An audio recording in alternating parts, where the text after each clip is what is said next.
Okay, this is a quick demo again of using Paint.net. Right-click, copy image. Go to the image, Control V to paste. There's my image.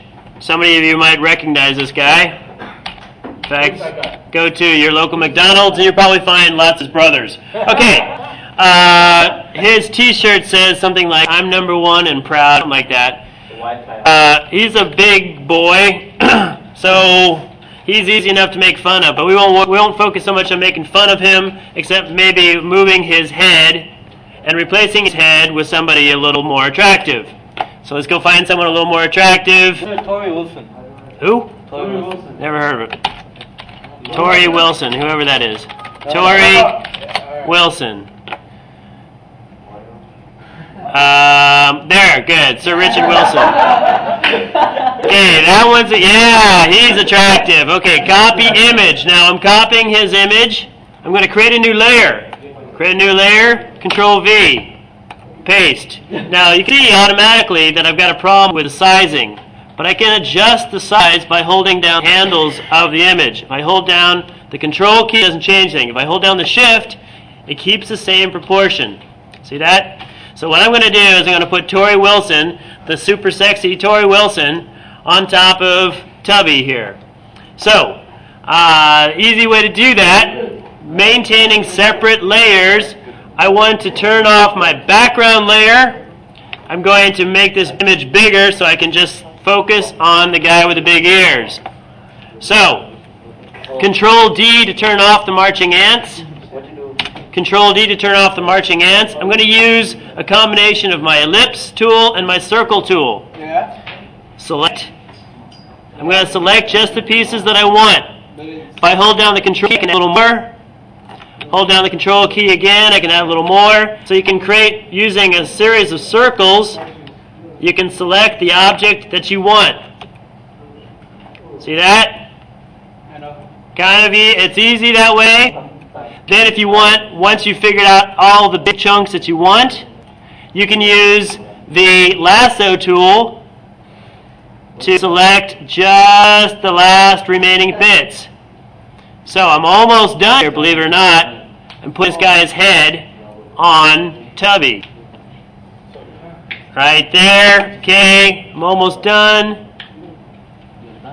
Grab the rest, grab his ear, make a little circle, make it clear, grab the neck.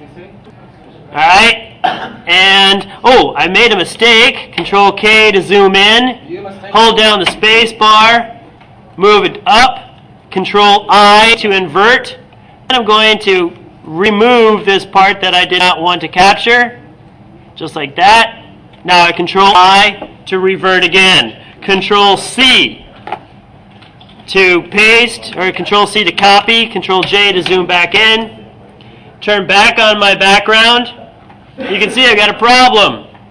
Too big. It's too big. It's still too big. So I'm going to create a new layer. I'm going to paste it in the new one.